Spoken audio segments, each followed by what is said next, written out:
विधायक लगा तो उसके अंदर सवाल ये था कि क्या इनको कोई राजनीतिक संरक्षण था।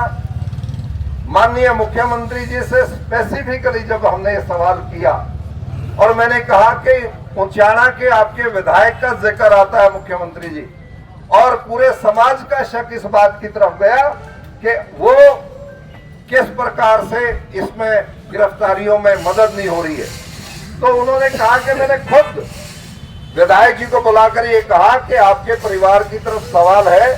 तो आप ये गिरफ्तारियां कराओ। तो उन्होंने कहा कि मेरा इससे कोई ताल्लुक नहीं है, और उन्होंने बयान भी उसके बाद में अखबार में दे दिया, जो एक स्पष्टीकरण हमारे सामने आया।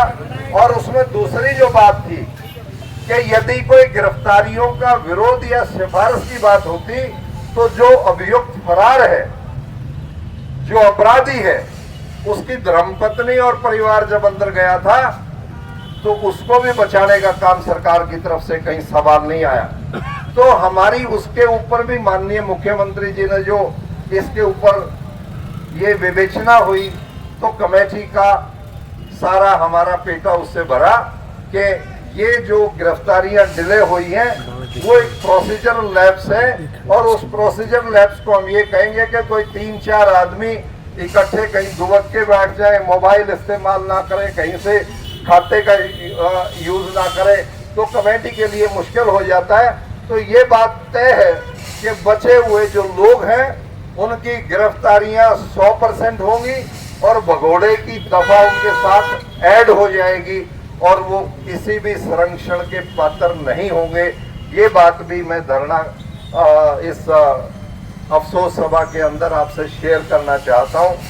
ये विषय जब गिरफ्तारियों से मुतल्लिक बहुत साफ गोई के साथ सरकार की तरफ से आया, उसके बाद में हमने ये कहा कि परिवार में जो हमारी बेवा होगी, हमारी विधवा बेटी का भविष्य, परिवार के भविष्य के लिए सरकार विचार करे, तो उसके ऊपर भी बहुत अच्छे तरीके से माननीय मुख्यमंत्री जी ने ये बात कही कि उस बच्चे को क्वालिफिकेशन के मुताबिक रोजगार की तरफ बढ़ाना और परिवार को संरक्षित करते हुए परिवार की आजीविका को, भविष्य को सुनिश्चित करने के लिए जो भी सामाजिक व्यवस्था से मदद करवाई जा सकती है, वो कोई फिगर तय नहीं, वो भी उन्होंने आश्वासन दिया। और वहां बैठे 1-2 सामाजिक लोगों को उन्होंने इशारा किया कि आप इस बात को जरूर देखना। तो वो विषय भी हमारा जो हमारी मांगों के अंदर शामिल था, उसकी तरफ भी आज हमने जो चर्चा की उसमें संतुष्टि की तरफ हम बढ़े। अगला विषय ये था, 4 तारीख के बाद जब भी हमारे समाज के लोग, चाहे वो हमारे गोत्र के थे, चाहे बेटी के गोत्र के थे, और चाहे हमारे जितने भी संगठन थे जिनको समाज में दर्द हुआ और वो 4 तारीख से इकट्ठे खड़े हुए, उस वक्त से ये इनके प्रकारेण जो भी पर्चे दर्ज किए गए और 14 तारीख के हमारी जो बंद के आह्वान हुए और 15 तारीख का जो एक दुर्भाग्यपूर्ण हालात बनी, जिसमें परिवार ने, समाज ने आक्रोश के अंदर ये कहा कि मुख्यमंत्री जी हांसी में झंडा लहराएं और यहाँ लाश का संस्कार भी ना हो, ये बात गंवारा नहीं है। इस बात को लेते हुए कि हम अपनी बात का प्रदर्शन हांसी में करेंगे ताकि हमारी बात को पूर्ण रूपेण सरकार समझ सके और उसकी कानों के ऊपर जू रह सके। ये बात भी बहुत स्पष्ट तरीके से बताई गई। मुख्यमंत्री जी ने भारी मन से कहा कि मैं ये चाहता था कि मैं हांसी में ना जाऊं, तो प्रशासन ने कहा कि ये जो फैसला जिले का हुआ था तो आप इस प्रकार से मना ना करें, हम आपकी व्यवस्था, सरकार की व्यवस्था और झंडे के सम्मान के लिए हमें बैकआउट नहीं करना चाहिए। और यहाँ भी उन्होंने संदेशे देने की कोशिश की जो ठीक से कन्वे नहीं हुए, और वो जो कॉल थी वो टली नहीं, और कॉल हमारी सिर्फ इतनी थी कि हम जहाँ तक पुलिस रोकती है वहाँ ये प्रदर्शन करके आ जाए कि जीवन के हत्यारों को गिरफ्तार करो, जीवन की हत्या को न्याय दो। इतनी बात कह करके हमें लौटना चाहिए था, लेकिन उधर से रोकने वालों का भय और इधर से जाने वालों की भावनाओं के टकराव के अंदर कुछ केसेज भी दर्ज हुए। हमारे कुछ पुलिस के भाइयों की भी लगी और हमारे आंदोलनकारियों को भी बहुत लगी, पर्चे दर्ज हुए। उसके ऊपर भी हालात के ऊपर खेद प्रकट हमारी तरफ से भी, और सरकार ने भी इस बात को माना कि वो सिचुएशन भी अवॉइड होनी चाहिए थी, और इसीलिए उन्होंने ये आदेश दिया। आज हमारे साथियों की जमानत का विषय जो सेशन ट्रायल से हट करके उसमें जो संगीन धाराएं, क्यों किसी के हाथ में डंडा नहीं था, सोटी नहीं थी, कोई किसी के ऊपर अटेम्प्ट टू मर्डर की बात नहीं थी, तो वो बात को दिमाग में नजर रखते हुए हटा दिया, 152 की दफा हटा दी, जिससे हमारे साथियों की जमानत आज संभव हुई। और दूसरा विषय ये आया कि एक एप्लीकेशन में सरकार इस बात को केसेस के विड्रॉल की बात करे, वो हमने 4 तारीख से लेकर के 15 तारीख तक जीवन के प्रकरण से जुड़े हुए सभी विषयों को और इन मुकदमों को वापस करने का जो प्रस्ताव रखा था आप सबकी तरफ से, वो माननीय मुख्यमंत्री जी ने बहुत विराट हृदय दिखाते हुए, मुझे जाते वक्त ईमानदारी से लग रहा था कि मुख्यमंत्री को इस विषय में दिक्कत आएगी, और दिक्कत का कारण यह था वहां पुलिस अधिकारियों के मुंह से बात भी निकली कि कहीं ना कहीं फोर्स का डेमोरलाइजेशन आ जाता है, तो पुलिस वाले खुद एतराज करते हैं कि जी हमें हटाते भी और पीछे भी हटाते हो। लेकिन जो हालात थे, जो माहौल था, ये कोई मांगे लेकर के लोग नहीं गए थे, ये अपनी हत्या का न्याय मांगने के लिए गए थे। तो इस बात के ऊपर माननीय मुख्यमंत्री जी की और सरकार की पूर्ण संवेदना परिवार के और समाज के साथ थी, और इसी कारण उन्होंने ये बड़ा विराट हृदय उसमें दिखाया। तो ये जो सारे विषय थे जिसमें केसेस विड्रॉल की बात है, परिवार को न्याय देने की बात है, परिवार को सहारा देने की बात है, वो बहुत साफ गोई के साथ मानी गई। और इन बातों के अंदर माननीय मुख्यमंत्री जी ने मुझे विशेष तौर से उलाना दिया कि परिवार में दैत्य और छत्रपाल तेरा फर्ज था मेरे से बात करने का। मैं उनकी इस बात को मैंने स्वीकार किया और मैंने सफाई दी कि जब मेरी टीम, हमारे परिवार की टीम जब आपसे मिलने के लिए वहां गई थी, मैं धरना स्थल की तरफ आ रहा था, हमारे साथियों ने जब मुझे फोन किया कि मुख्यमंत्री आज यहाँ, मुझे जानकारी में नहीं था, तो मैंने कहा मैं आ रहा हूँ। तो उन्होंने कहा कि आप अब पहुंच नहीं पाओगे, वो जल्दी में इनको जाना भी है। तो उससे भी उन्होंने बाद में कहा कि मुझे पूर्ण सूचना पहले से होती तो मैं आए हुए साथियों के साथ ज्यादा संवेदना से बात करता, और मैंने कहा कि इनके साथ कमरे में बैठ के बात करता और डिटेल में मैं एक करके आता। तो ये बात भी माननीय मुख्यमंत्री जी की, तो मैंने भी निश्चित तौर से कहा जी आप भी मुझे फोन कर सकते थे, खैर वो आपसी बातें थी, तो मुख्यमंत्री की व्यस्तताएं होती हैं। तो उन्होंने जो मैसेजेस दिए, जो उनके पार्टी के पदाधिकारी, ओहदेदार या कहीं कर्मचारी अधिकारी थे, वो ठीक से धरना के जो संचालक थे, आप समाज के लोग थे, सरदारी थी, वो ठीक से कम्युनिकेट नहीं हुआ, वरना ये अप्रिय स्थिति जो बढ़ी वो बढ़ती नहीं। ऐसा हमारा कल की बैठक के बाद मानस बना था, और हमने आखिर में माननीय मुख्यमंत्री जी का जहां इन हालातों के ऊपर खेद प्रकट किया, इस बात के लिए भी धन्यवाद किया कि आपने पूरा ये परिस्थिति होने के बाद, 15 अगस्त की परिस्थिति होने के बाद, आपने इस बात को तय किया कि मेरा समाज है, हमारे लोग हैं और हत्या हुई है, निर्मम हत्या हुई है, परिवार को भी न्याय मिलना चाहिए और बुला करके मुझे जख्मों के ऊपर मरहम लगानी चाहिए। इसलिए उन्होंने ये बड़ा दिल दिखाते हुए तुरंत बुला करके रात का समय भी कहा। चटनी साहब ने बात की थी तो अगले दिन 11 बजे का समय मांगा, वो भाई भी मीटिंग में थे, तो उन्होंने कहा कि हमने 11 की बात की थी, फिर जब जिक्र आया कि मुख्यमंत्री जी तो रात को ही मिलने के लिए तैयार थे, तो हम रात को पहुंचे, रात को ही उन्होंने समय निकाल करके सारी बातें की। तो मैं ज्यादा लंबी बात नहीं करते हुए आप सब साथियों से निवेदन करता हूं कि आपने जो मदद की, सहारा दिया, समाज में भगवान ना करे कि इस किस्म की कोई अप्रिय घटना हो,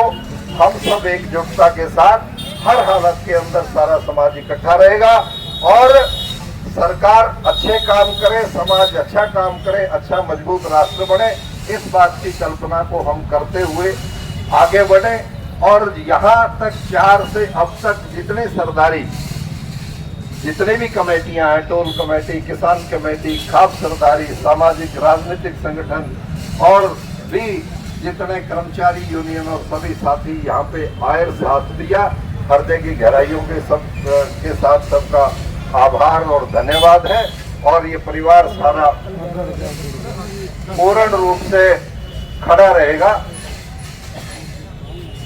अब अगला जो विषय है, सारी सरदारी ने इस बात को तय किया है कि का समय भी निकल गया और हम इसलिए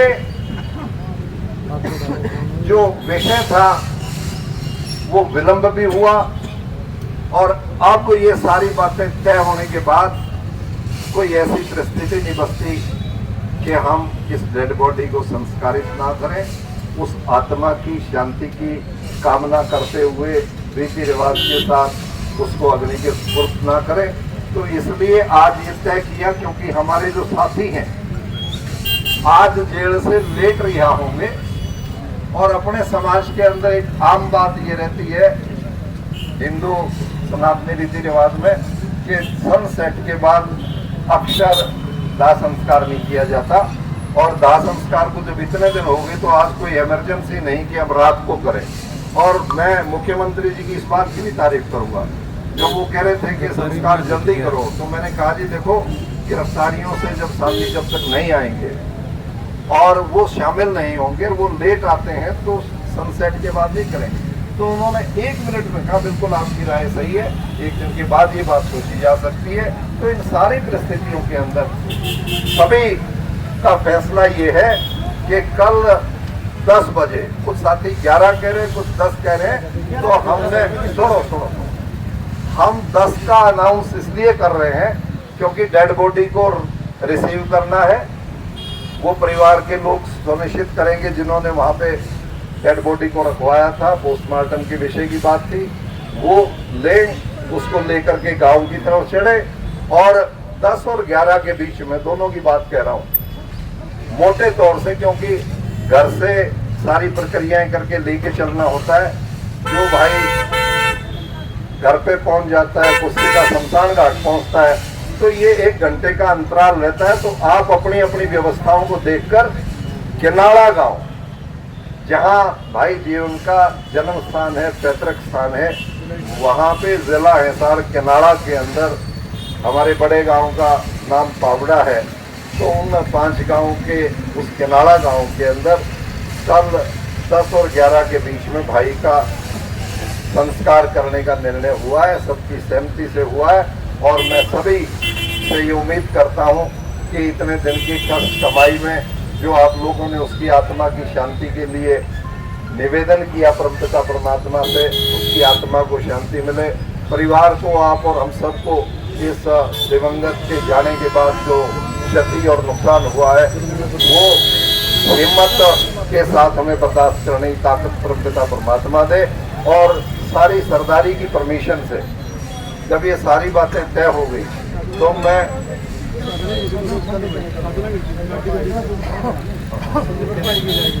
ये हौसला, ये बात कहने से पहले जैसा मैंने कहा कि केसेस विड्रॉ होंगे, ऐसा हमने ये भी कहा कि जितने भी ट्रैक्टर और साधन वहाँ पे पकड़े गए थे वो भी सब वापस जाएंगे। और जो नुकसान हुआ है उसमें हमारे एक प्रेस के भाई की चेन और मारपीट और दूसरा जो ट्रैक्टर और गाड़ियों का नुकसान हुआ है वो भी हम इंश्योरेंस के माध्यम से और हम समाज की तरफ से उन परिवारों को उस नुकसान से उबार देंगे, उनको भी ठीक कराने का काम करेंगे। ऐसा भी हमारे सामाजिक इस बैठक के अंदर तय हुआ है। और आप और हम सब उस दिवंगत के साथ, परिवार के साथ खड़े रहेंगे। इस निवेदन के साथ अंतिम सबका धन्यवाद करते हुए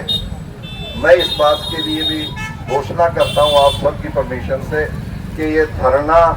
शोक सभा यहाँ के स्थान से आज अब से समाप्त हो गई। और इसके बाद संस्कार के बाद में जो परिवार की प्रक्रिया है वो रस्म पूरी हो जाएगी। और हम जो ये डिसीजंस हुए हैं ये लागू और कैसे होंगे, इसके बाद भाई की 13वीं के बाद हम दोबारा से सरदारी की बैठक करेंगे छोटे रूप में जैसे आज की है, और उसमें कोई कमी पेशी होगी तो हम सरकार के साथ बातचीत करके उसको पूरा करवाएंगे। और कोई आवश्यकता हुई तो वैसे ही समाज इकट्ठा है और सरकार की संवेदनाएं समाज के साथ है। मुझे नहीं लगता कि इसमें किसी किस्म की कोई कमी आएगी। मैं इस मंच के माध्यम से दोबारा से माननीय मुख्यमंत्री जी का भी आभार व्यक्त करता हूँ, सरकार का आभार व्यक्त करता हूँ। और जिन भाइयों ने इस जैसे परिवार के साथ झगड़ा चोट-फेट होती रही, वैसे हमारे जो पुलिस के अंदर अधिकारी कर्मचारी है वो भी हमारी सेवा में थे और कहीं ना कहीं भावावेश में उनको भी ठेस यदि पहुंची है तो हम उनको भी कंसोल करना चाहेंगे, क्योंकि समाज में आपस में कोई कर्मचारी किसी विभाग में, कोई पुलिस में है, कोई समाज में खेती व्यापार करता है, हम सब एक हैं और मानवता हमारा सबसे बड़ा नियम है। हम एक दूसरे की रक्षा के लिए हमेशा एक दूसरे के साथ रहेंगे, ऐसा समाज का और परिवार का भाव मैं इन सब की तरफ से आपके बीच में व्यक्त करता हूँ। इन शब्दों के साथ दोबारा से रिपीटिशन ज्यादा ना हो, सभी भाइयों का धन्यवाद, सभी सरदारी का धन्यवाद और दिवंगत आत्मा को परमपिता परमात्मा अपने चरणों में स्थान दे और कल उसका संस्कार हो जाए और प्रक्रियाएं पूरी हो जाए। सबके धन्यवाद के साथ प्रेस के साथियों का भी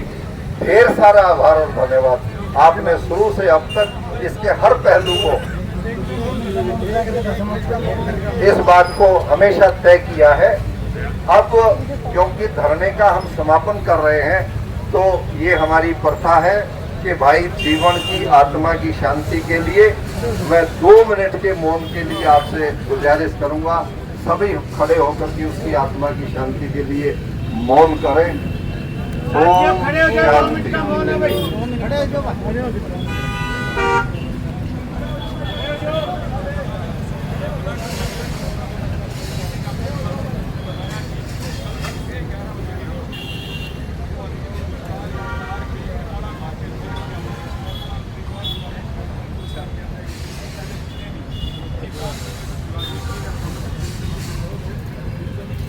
ओम शांति। ओम शांति, ओम शांति, ओम शांति।